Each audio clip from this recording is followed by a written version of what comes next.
Today, more than ever, we are living in uncertain times.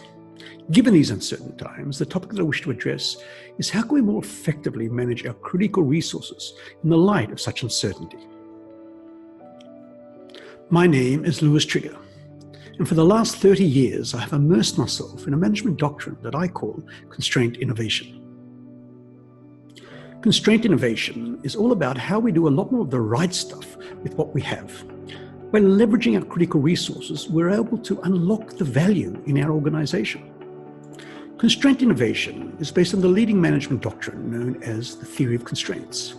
It combines with it other leading management doctrines such as Lean, Concurrent Engineering, Agile, Risk Management, and others.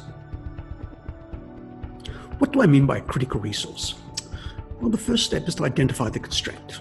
Let's take a generic picture of operations, be it production, processing, projects, or providing service. Ultimately, it is the bottleneck that determines the overall performance of our organization or our system. The critical resource is our bottleneck. There are different tools for determining our bottleneck, whether it's a rate or pace issue, or whether it is a load profile over a period of time. But remember, ultimately, it is the bottleneck that determines the overall performance of our organization. Typically, the critical resource, our bottleneck, is the most valuable resource. Why? Simply put, the most valuable resource, our bottleneck if you like, is like a magnet. It's a magnet for getting more and more assignments placed upon it. It is the candidate for getting more work, particularly during a peak period. Once we have identified the critical resource, we then need to leverage it. What do we mean by leveraging? This is where we use the gee whiz of TOC.